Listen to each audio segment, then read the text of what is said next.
C3 cycle को याद रखने में प्रॉब्लम होती है, उनको समझ में नहीं आता कि ये साइकिल कैसे चलती है, कैसे वर्क करती है, तो आज के बाद आपको ये साइकिल बहुत ही ईजी लगने वाली है और आप किसी को भी बहुत ही आसानी से समझा पाओगे। Hello everyone, welcome to your channel with me Namrata और मेक इट सिंपल। तो फोटोसिंथेसिस प्लांट बायोलॉजी का ये हमारा 4th वीडियो है। आई होप आपने हमारा पिछला वीडियो देखा होगा। अगर नहीं देखा है तो इस वीडियो के नीचे जो डिस्क्रिप्शन बॉक्स में सभी वीडियोस के लिंक आपको मिल जाएंगे। तो डार्क रिएक्शन को पढ़ने से पहले आप लाइट रिएक्शन को जरूर पढ़ लीजिएगा। वैसे थोड़ा बहुत मैं रिवाइज करवाऊंगी ताकि जब आप डार्क रिएक्शन को पढ़ेंगे तो समझ में आएगा, लेकिन अच्छी कंप्लीट अंडरस्टैंडिंग के लिए आप फोटोसिंथेसिस का पहला ओवरव्यू देखिए, फिर उसका लाइट रिएक्शन देखिए, तो आपको समझने में आसानी होगी। ठीक है, डार्क रिएक्शन को हम और किन किन नामों से जानते हैं? इसे हम C3 साइकिल के नाम से जानते हैं। First, second dark reaction, third Calvin cycle. ठीक है, C3 साइकिल क्यों कहते हैं? जब हम साइकिल पढ़ेंगे, जब हम C3 पाथवे को अच्छे से समझेंगे, तब हम उस समय आपको समझाएंगे कि इसे हम C3 साइकिल क्यों कहते हैं। अभी समझाना ठीक नहीं होगा, हम उस समय इस चीज को समझेंगे, तो ये पॉइंट आप नोट करके रखिएगा। ठीक है, उसके बाद हम देखेंगे डार्क रिएक्शन इसे क्यों कहते हैं। हमने बताया था कि जो फोटोसिंथेसिस है उसमें 2 टाइप के रिएक्शन पार्टिसिपेट करते हैं। पहला लाइट रिएक्शन जो हमने पिछली वीडियो में आपको बताया हुआ है, और दूसरा है डार्क रिएक्शन। यहाँ पे एक इम्पॉर्टेंट बात ये है कि जो डार्क रिएक्शन है वो टिपिकली डार्क रिएक्शन कहा जरूर जाता है, क्योंकि हम आज तक बुक पे पढ़ते आए हैं, इसलिए इसको बताना जरूरी है कि इसे हम डार्क रिएक्शन कहते हैं। लेकिन ये बिना लाइट की प्रेजेंस में नहीं हो सकता है। डार्क रिएक्शन तभी पॉसिबल है जब ये लाइट रिएक्शन करे, क्योंकि जो एनर्जी मॉलिक्यूल है वो लाइट रिएक्शन से ही हमें प्रोवाइड की जा रही है। तो डार्क रिएक्शन अंधेरे में नहीं होता है, वो लाइट में ही होता है और लाइट की प्रेजेंस में ही होता है। ठीक है, तो ऐसी कोई चीज नहीं है कि डार्क रिएक्शन में होता है, लेकिन चूंकि हम शुरू से इसको बुक में पढ़ते आए हैं कि इसे हम डार्क रिएक्शन कहते हैं, इसलिए आपको बताना जरूरी है। ठीक है, तो ये भी बात आप क्लियर रखिए कि इसमें डार्क रिएक्शन को भी कंप्लीट होने के लिए लाइट की जरूरत होती है, क्योंकि जो एनर्जी मॉलिक्यूल है वो हमें लाइट रिएक्शन से ही मिलता है। जिन्होंने भी लाइट रिएक्शन का हमारा वीडियो देखा होगा तो उनको ये चीज क्लियर हो जाएगी। ठीक है, अब इसे हम कैल्विन साइकिल क्यों कहते हैं? ठीक है, तो कैल्विन साइकिल इसलिए कहते हैं क्योंकि जो कैल्विन साइकिल है, इसकी जो डिस्कवरी है ना, वो मेल्विन कैल्विन ने किया था, तो उन्हीं के नाम पे इस साइकिल को हम कैल्विन साइकिल बोलते हैं। ठीक है, अब हम कैल्विन साइकिल को शुरू करने से पहले हम कुछ चीजें अपने आप में प्रिपेयर कर लेते हैं, ताकि जब हम पाथवे स्टार्ट करें तो उसके लिए हम प्रिपेयर हो सके, उसको समझने के लिए हम प्रिपेयर हो सके। ठीक है, तो पहले हम कुछ की पॉइंट को समझेंगे, फिर पाथवे को स्टार्ट करेंगे। तो जैसा कि अभी हमने इंट्रो में बताया कि जो कैल्विन साइकिल है, इसे मेल्विन नामक जो साइंटिस्ट है उन्होंने डिस्कवर किया था। ठीक है, अब इन्होंने किस चीज में डिस्कवर किया? एल्गी में ये डिस्कवर किया, जिसे हम क्लोरेला एल्गी कहते हैं। इसमें इन्होंने ये साइकिल या इस पाथवे को डिस्कवर किया। ठीक है, अब उन्होंने क्या किया? चूंकि यहाँ पे C3 साइकिल मतलब यहाँ पे कुछ कार्बन का होने वाला है। क्या होने वाला है हम आगे पढ़ेंगे, अभी इतना ध्यान रखिए कि यहाँ पे कुछ कार्बन का होने वाला है, इसीलिए इसे हम C3 साइकिल कहते हैं। ठीक है, तो यहाँ पे उन्होंने जो कार्बन इस्तेमाल किया जिसके लिए डिस्कवरी, क्योंकि हमें देखना है कि कार्बन का जो पाथवे है कैसे वो ग्लूकोज का फॉर्मेशन कर रहा है। ठीक है, फोटोसिंथेसिस का मेन काम क्या है? ग्लूकोज का बनना। ठीक है, तो उन्होंने ये दिमाग में आई बात कि ग्लूकोज कैसे प्लांट बना लेता है, आखिर उसकी स्टेप बाय स्टेप प्रोसीजर क्या है। तो ये देखने के लिए उन्होंने कार्बन को लिया। ठीक है, क्योंकि कार्बन से ही ग्लूकोज का फॉर्मेशन हो रहा है, तो मेन चीज उन्होंने कार्बन लिया। अब हम कार्बन की साइकिल का पता कैसे लगाएंगे? तो उन्होंने क्या किया? कार्बन को मार्क कर दिया। ठीक है, मार्क करने से क्या होगा कि ये कार्बन कहाँ कहाँ जा रहा है, ये इसको देखना इजी हो जाएगा। अब बायोलॉजिकल रिएक्शन में कार्बन को मार्क कैसे कर सकते हैं? फ्लोरेसेंस। ठीक है, यहाँ पे चमक जो होती है, रेडियो एक्टिव कार्बन का इस्तेमाल किया। अभी रेडियो एक्टिव चीज को डिटेक्ट करना इजी हो जाता है, वो अलग से ही हाईलाइट हो जाता है, तो इस प्रॉपर्टी का उन्होंने यूज किया। और उन्होंने क्या किया कि रेडियो एक्टिव कार्बन जो है वो प्लांट्स को दिया, जिससे क्या हुआ कि वो कार्बन कहाँ कहाँ गया, कैसे कैसे केमिकल कंपाउंड बनाया और फिर कैसे वो ग्लूकोज में कन्वर्ट हुआ, वो सारी जो साइकिल है ना वो अलग से इनको दिख गई। क्योंकि यहाँ पे क्या यूज हुआ है? रेडियो एक्टिव कार्बन, इसलिए सारी जो साइकिल्स है ना वो अलग से दिखने लगी। तो इस तरीके से इन्होंने आइडिया निकाला और प्लांट्स में ग्लूकोज का फॉर्मेशन कैसे हो रहा है? CO2 के थ्रू। ठीक है, किसके थ्रू? CO2 के थ्रू कैसे ग्लूकोज का बनना C6H12O6, यही होता है ग्लूकोज का केमिकल फॉर्मूला। ठीक है, तो सिर्फ कार्बन और ऑक्सीजन से ग्लूकोज का फॉर्मेशन कैसे हो रहा है, यही पता लगाने के लिए उन्होंने C3 साइकिल का डिस्कवर किया। आई बात समझ में? तो इतनी चीजें आपको समझ में आई। अब हम बात करते हैं साइकिल का जो मेन कॉन्सेप्ट है ना, उसको देखते हैं। उसके बाद हम डायरेक्टली चलेंगे साइकिल पे, उसके पाथवे को समझेंगे स्टेप बाय स्टेप।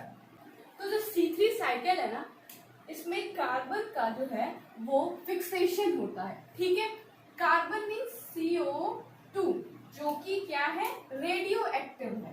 ठीक है, इसको मैंने ऐसे बता दिया, इसको समझिए, ये रेडियो एक्टिव कार्बन। ठीक है, CO2 से हमें क्या बनाना है, हमें बनाना है ग्लूकोज C6H12O6। ठीक है, अब हमने लाइट रिएक्शन पढ़ा था। ठीक है, लाइट रिएक्शन में एनर्जी मॉलिक्यूल का फॉर्मेशन हुआ था। कौन कौन से एनर्जी मॉलिक्यूल हमें मिली थी? हमें मिली थी ATP, ठीक है, और क्या मिला था, NADPH, ये मॉलिक्यूल हमें मिला था। ठीक है, अब इनका काम क्या है, डार्क रिएक्शन। हमने पिछले वीडियो में भी बताया था, पिछले जब हमने लाइट रिएक्शन पढ़ा था, कि ये जो हम एनर्जी मॉलिक्यूल बना रहे हैं ये डार्क रिएक्शन के लिए बना रहे हैं। वो सिर्फ रॉ मटेरियल इकट्ठा करने का काम किया था लाइट रिएक्शन। अब जो मेन किचन का काम है ना, वो काम करेगा हमारा डार्क रिएक्शन। आई बात समझ में? तो अब जो ATP है ना, ये साइकिल को एनर्जी देगा। ठीक है, ATP जो है ये हमारा जो साइकिल चलेगा, ठीक है, साइकिल कैसे चलती है, जहां से शुरू होता है वहां पे एंड होता है। साइकिल यही होती है ना, सर्कल, जहां से चीजें स्टार्ट होंगी वापस भी एंड वहीं पे होंगी। ठीक है, तो ये जो एनर्जी प्रोवाइड कराएगा साइकिल को, वो प्रोवाइड कराएगा अपना ATP मॉलिक्यूल।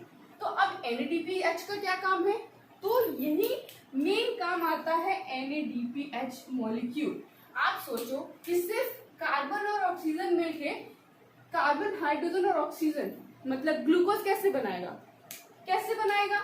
यहाँ पे हाइड्रोजन की कमी हो रही है, राइट। यहाँ पे हमारे पास कार्बन भी है, ऑक्सीजन भी है। ग्लूकोज में कार्बन और ऑक्सीजन का तो फुलफिल हो गया, लेकिन हाइड्रोजन तो नहीं है। ये कहाँ से आएगा?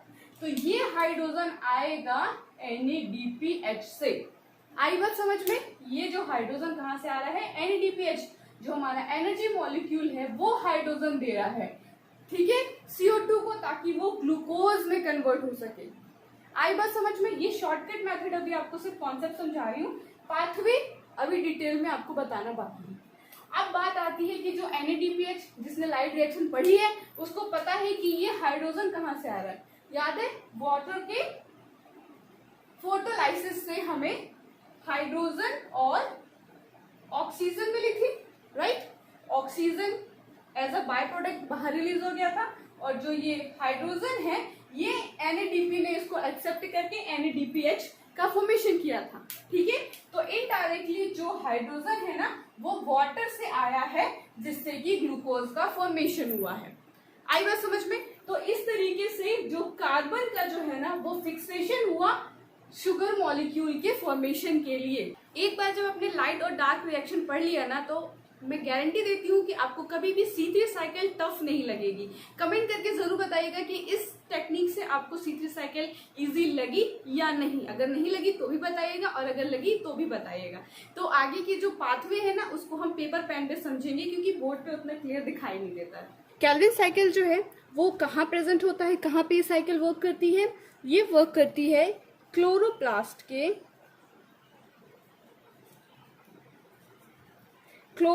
के स्ट्रोमा में। ठीक है, और लाइट रिएक्शन कहाँ परफॉर्म होती है? थैलेकॉइड मेम्ब्रेन में। ये चीज क्लियर है ना? अब हम बात करते हैं साइकिल की। तो सबसे पहले जो हमारा कार्बन मॉलिक्यूल है, यानी कि CO2, ठीक है, ये सबसे पहले एंटर करता है साइकिल में। ठीक है, तो सबसे पहला जो प्राइमरी एक्सेप्टर है ना, जो इस कार्बन मॉलिक्यूल को एक्सेप्ट करता है, ठीक है, तो उसे हम कहते हैं प्राइमरी एक्सेप्टर। और जो प्राइमरी एक्सेप्टर है उसे हम कहते हैं रिबुलोज 1,5 बिसफॉस्फेट। Ribulose 1,5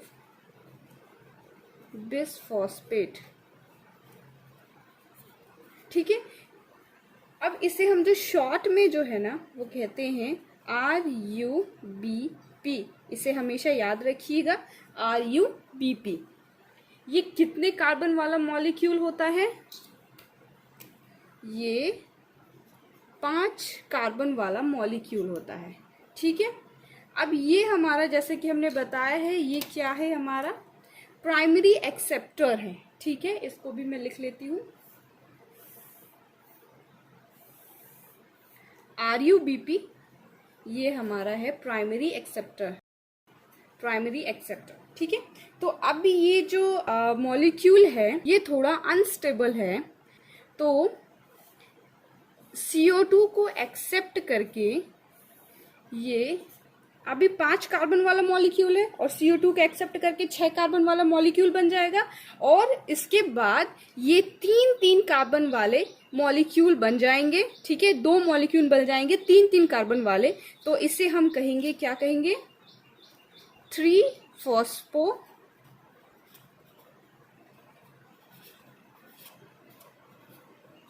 glycerate. ठीक है, 3-फॉस्फोग्लिसरेट या ग्लिसरिक एसिड भी बोल सकते हैं। ठीक है, इसे हम शॉर्ट में क्या कहते हैं? PGA। ठीक है, फॉस्फोग्लिसरेट। आई बात समझ में?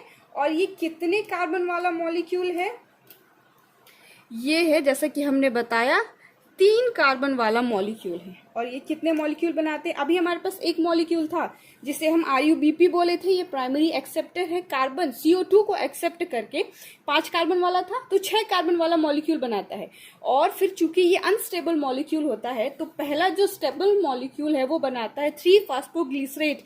ठीक है, और ये कितने कार्बन वाला मॉलिक्यूल होता है? 3 कार्बन वाला मॉलिक्यूल होता है, और ये स्टेबल कंपाउंड बनता है। C3 साइकिल में पहला स्टेबल कंपाउंड बनता है। ठीक है, और चूंकि ये जो पहला C3 कंपाउंड है जो कि स्टेबल है, इसलिए इस साइकिल को हम C3 साइकिल कहते हैं।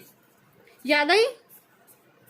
हमने वीडियो के शुरुआत में कहा था ना कि इसको हम जब साइकिल शुरू करेंगे तब हम आपको बताएंगे कि इसे C3 साइकिल क्यों कहते हैं। तो अब आई बात समझ में, क्योंकि केल्विन साइकिल में जो पहला स्टेबल कंपाउंड जो बनता है वो 3 कार्बन वाला बनता है, इसलिए इसे हम C3 साइकिल कहते हैं। आई बात समझ में? तो चलते हैं अगले स्टेप में।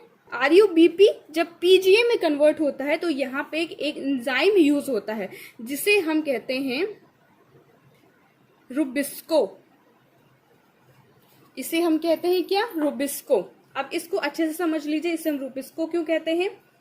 Ribulose biphosphate carboxylase oxygenase. तो ये जो रुबिस्को एंजाइम होता है ये बहुत ही important, most abundant enzyme protein होता है प्लांट्स में। ठीक है, ये जो रुबिस्को है इसको हम फुल फॉर्म में क्या बोलते हैं?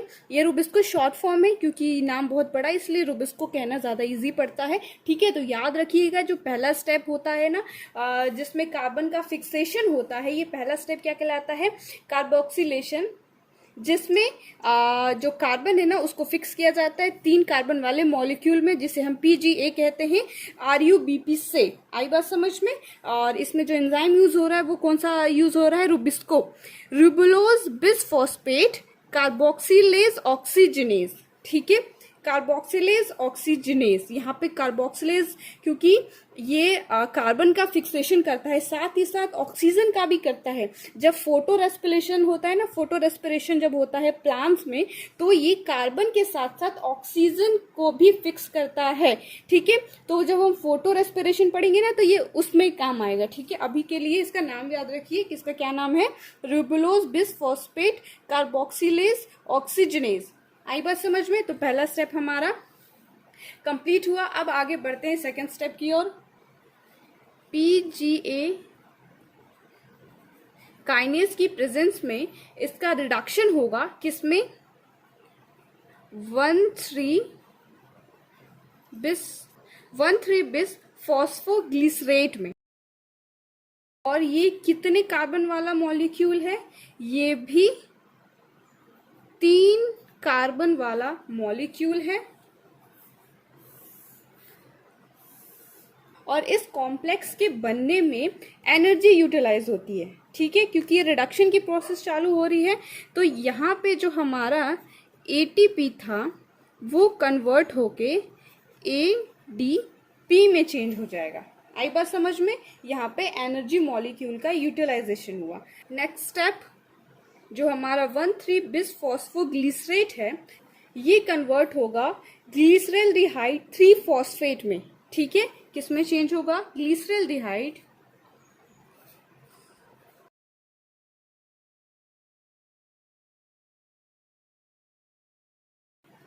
फॉस्फेट में। ठीक है, जिसे हम शॉर्ट में G3P भी कह सकते हैं। और ये भी 3 कार्बन वाला जो है वो मॉलिक्यूल बनाता है। यहाँ पे भी एनर्जी यूटिलाइज होती है और हमारा अनदर जो एनर्जी सोर्स है वो क्या है?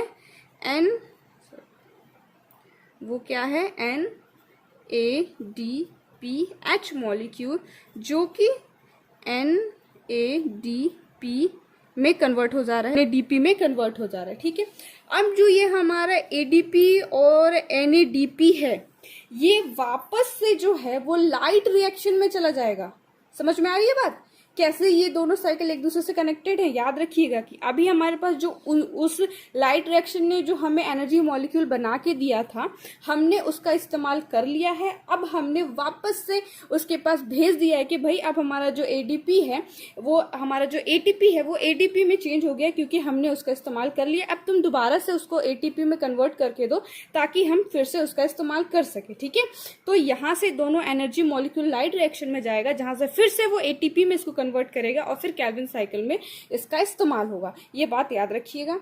और इस स्टेप में क्या हो रहा है? रिडक्शन हो रहा है। ठीक है, रिडक्शन हो रहा है। और इस स्टेप में जो एंजाइम यूज हो रहा है वो कौन सा एंजाइम यूज हो रहा है? G3P dehydrogenase. अब ये हमारे पास जो ये कॉम्प्लेक्स मिलता है ग्लिसरल्डिहाइड 3 फॉस्फेट, ये जो कॉम्प्लेक्स है ना, यही ग्लूकोज बनाता है। क्या बनाता है? Glucose and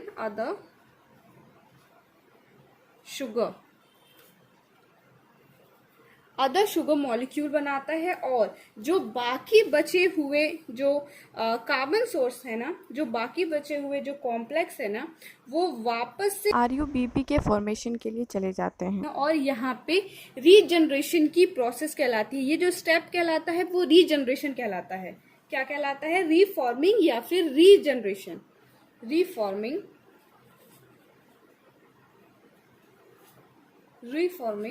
RUBP। ठीक है, तो यहाँ पे जो बचे हुए कॉम्प्लेक्स मॉलिक्यूल जो है ना, वो वापस RUBP का फॉर्मेशन करते हैं। आई बात समझ में? एक कार्बन चला जाता है ग्लूकोज के फॉर्मेशन के लिए और बाकी जो बचे हुए हैं वो वापस से रोबिस्को के फॉर्मेशन के लिए चले जाते हैं और फिर से यही प्रोसेस जो है ना वो शुरू होने लगती है। अब यहाँ पे रीफॉर्मिंग में भी एनर्जी की जरूरत होती है और वो एनर्जी हमें कहाँ से मिलती है? वो मिलती है हमें ATP से, जो कि ADP में कन्वर्ट हो जाता है एनर्जी को यूटिलाइज करके। आ रही है बात समझ में? तो ये है हमारा केल्विन साइकिल। अब हम थोड़ा इसको मॉलिक्यूलर लेवल पे समझने की कोशिश कर रहे हैं। ठीक है, यहाँ तक तो मेरे को जहां तक आइडिया आपको समझ में आया होगा, लेकिन यहाँ से फिर आपको कंफ्यूजन चालू हो गया होगा कि कैसे यहाँ से शुगर का फॉर्मेशन हुआ, फिर वापस से कैसे रुबिस्को चला गया। तो यहाँ पे एक चीज थोड़ा सा ध्यान में रखिएगा कि ये जो साइकिल है ना, इसमें सिर्फ CO2 के कार्बन को फिक्स किया जा रहा है। आ रही है बात समझ में? इसमें जो RUBP के 5 कार्बन को ये छू भी नहीं रहे हैं। ये अपना कार्बन सेफ रखते हैं। ठीक है, इनके जो 5 कार्बन है ना, ये अपना सेफ रखते हैं। छठवां जो कार्बन आता है उसको तो लेके ये 6 कार्बन अपना बढ़ा लेते हैं, उसके बाद ये 3-3 में टूट जाते हैं। अभी मैं सिर्फ एक मॉलिक्यूल को लेके समझा रही हूँ। 5 कार्बन थे। ठीक है, हो गए 5। ठीक है, और यहाँ पे मान लो फॉस्फेट था। ठीक है, अब ये जो 5 कार्बन है, ये CO2 का कार्बन ले लिया इन लोगों ने और ये 6 में कन्वर्ट हो गए। ठीक है, लेकिन चूंकि स्टेबल कंपाउंड हमारा कॉम्प्लेक्स क्या बन रहा है? 3-3 कार्बन का बन रहा है, 2 मॉलिक्यूल। ठीक है, तो ये हमने 3-3 के दो मॉलिक्यूल बना लिए, ठीक है। अब इनमें से मान लीजिए कि जो CO2 वाला कार्बन है ना वो ये वाला कार्बन है, ठीक है। इसको मैं अलग कलर से आपको शो कर दे रही हूँ, ये कार्बन। अब याद रखिएगा जो हम ग्लूकोज का फॉर्मेशन करेंगे ना वो सिर्फ इसी कार्बन से होगा, बाकी जो बचे हुए हैं ना ये वापस से साइकिल में चले जाएंगे। हमारे पास यहाँ पे 6 है कार्बन है, इसमें से एक 5 यहाँ पे निकल जाएगा, ठीक है। और बाकी जो बचे हुए हैं ना 5 वो वापस से रुबिस्को में चले जाएंगे, सॉरी RUBP में चले जाएंगे। क्लियर रखिएगा, ठीक है। अब फिर इसी तरीके से यहाँ पे कॉम्प्लेक्स का रिडक्शन हो रहा है, ठीक है। रिडक्शन होके वापस से हमारे पास कितने मॉलिक्यूल वाला कॉम्प्लेक्स है, ठीक है। 2 मॉलिक्यूल है 3 कार्बन वाले, और जैसा कि हमने बताया था कि जो एक कार्बन हमने ये माना है ये CO2 वाला कार्बन है, ठीक है। तो ये जो CO2 वाला कार्बन है ना यही यहाँ पे इकट्ठा होगा, तो हमारे पास अभी एक कार्बन आ गए हैं, ठीक है। हमें क्या चाहिए, C6H12O6 बनाना है हमें, तो हमें 6 कार्बन की जरूरत है। मतलब कि ये साइकिल जो है ना वो 6 बार चलेगी तब जाके हमारे पास 6 कार्बन इकट्ठा होंगे। आ रही है बात समझ में? और ये कार्बन सिर्फ यहाँ आएगा और बाकी के ये जो 5 आप देख रहे हैं ना कार्बन, ये वापस से RUBP के फॉर्मेशन के लिए चले जाएंगे और वापस से फिर यही प्रोसेस जो है ना वो स्टार्ट होगी। तो ये जो साइकिल है ना टोटल 6 बार चलेगी तब जाके हमारे पास एक ग्लूकोज का मॉलिक्यूल जो है वो रेडी हो पाएगा, ठीक है। मैं इसको 3 मॉलिक्यूल के साथ आपको समझाने की कोशिश कर रही हूँ, ठीक है। अभी हमने RUBP का सिर्फ एक मॉलिक्यूल लेके इस चीज को सिंपल वे में समझा। अब हमारे पास जो है RUBP के 3 मॉलिक्यूल हैं, ठीक है। कंफ्यूज मत होइएगा, बहुत आराम से समझिएगा। अगर आपने एक वाला अच्छे से समझ लिया है ना तो 3 वाला भी बहुत इजीली समझ में आएगा सिंपल मैथ से, ठीक है। तो हमारे पास 3 मॉलिक्यूल है, कितने कार्बन वाले, 5 कार्बन वाले। ये इनकी फैमिली है, और जो बाहर से ऐड होने वाले हैं ना इनको अपने फैमिली में वो एक्सेप्ट नहीं करते हैं। जरूरत खत्म होने पे ये उनको वहां अपनी जगह पे छोड़ देते हैं और वापस से अपने घर में चले जाते हैं। आ रही है बात समझ में, ठीक है। तो यहाँ से ये 5 कार्बन वाला जो कॉम्प्लेक्स है RUBP जो है रुबिस्को की प्रेजेंस में CO2 को एक्सेप्ट करेगा और 6 कार्बन वाले मॉलिक्यूल में कन्वर्ट हो जाएगा। अब देखिए यहाँ पे हमने एक मॉलिक्यूल लिया था तो वो 2 में कन्वर्ट हुआ था, जब 3 आएगा तो कितने में कन्वर्ट होगा, 6 मॉलिक्यूल में कन्वर्ट होगा। आ रही है चीज, क्लियर हो रही है? ये 6 मॉलिक्यूल बनाएगा, क्योंकि 1 से 2 बना तो 3 से 6 बनेगा। तो अब हमारे पास 6 मॉलिक्यूल मिल गए हैं जो कि 3 कार्बन वाले हैं, ठीक है। ये कार्बन है, ये कार्बन को रिप्रेजेंट कर रहा है, ठीक है। और यहाँ पे मैंने जो अलग से आपको कार्बन बताया है ना ये लास्ट वाले कार्बन को बताया है जो कि CO2 वाला कार्बन है। ये अलग से यहाँ पे कार्बन ऐड नहीं है, सिर्फ 3 कार्बन वाले मॉलिक्यूल है हमारे पास, ठीक है। इसको आप ये मत समझिएगा कि ये 4 कार्बन वाले मॉलिक्यूल है, नहीं, ये 3 वाले ही हैं, ठीक है। और तीनों के पास CO2 वाला कार्बन एक है, तो हमारे पास 3 कार्बन है हाथ में, ये चीज याद रखिएगा, ठीक है। बाकी की प्रोसीजर सेम होगी। अब हम यहाँ पे देख लेते हैं हमारे पास कुल कितने मॉलिक्यूल हैं, 6 मॉलिक्यूल हैं 3 कार्बन वाले। अब हमारे पास जो है ये ग्लिसरॉल्डिहाइड 3-फॉस्फेट मॉलिक्यूल प्रेजेंट है, ठीक है। जैसा कि हमने बताया था इनमें से जो 3 कार्बन जो हैं CO2 वाले वो चले जाएंगे यहाँ, तो अब हमारे पास जो है C3 मिल जाएगा। ग्लूकोज के फॉर्मेशन के लिए हमारे पास 3 कार्बन जो है आ चुके हैं, ठीक है। और जो बाकी के कार्बन है मतलब टोटल कितने, अभी हमारे पास टोटल ऑफ नंबर कार्बन कितने हैं, हमारे पास टोटल ऑफ कार्बन जो है वो 18 कार्बन है, ठीक है। इनमें से 3 कार्बन जो है वो ग्लूकोज के लिए चला जाता है, ठीक है। तो हमारे पास यहाँ पे हम -3 करेंगे तो हमारे पास 15 कार्बन बचेंगे, ठीक है। अब ये जो 15 कार्बन है ना ये ही चले जाएंगे कहाँ, RUBP में, ठीक है।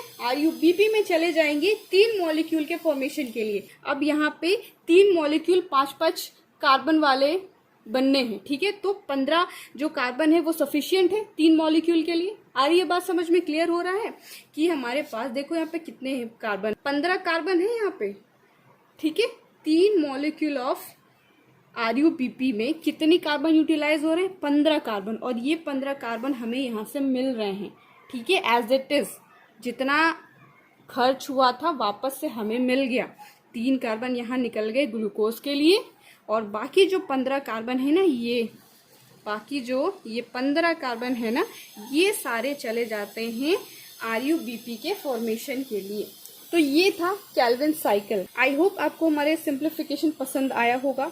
मेथड मैंने बहुत ही इजी करके समझाने की पूरी कोशिश की है। अगर फिर भी कोई स्टेप आपको समझने में प्रॉब्लम हुई हो तो कमेंट करके ज़रूर बताइएगा। मेथड अगर अच्छी लगे, समझ में आई हो, पसंद आई हो तो कमेंट करके एक बार ज़रूर बताइएगा कि आपको केल्विन साइकिल अब अच्छी लगने लगी है, ठीक है, टफ नहीं लगी है। अपने फ्रेंड्स के साथ ज़रूर शेयर कीजिएगा। वीडियो से रिलेटेड कोई क्वेश्चन हो तो कमेंट करके बताइएगा। चैनल पर नए हैं तो चैनल को सब्सक्राइब ज़रूर कर लीजिएगा। साथ ही बेल आइकन को भी हिट करिएगा ताकि जब भी हम नए वीडियो डालें तो उसकी नोटिफिकेशन आपको सबसे पहले मिलेगी, इससे वीडियो भी मिस नहीं होगी। Thank you so much for watching.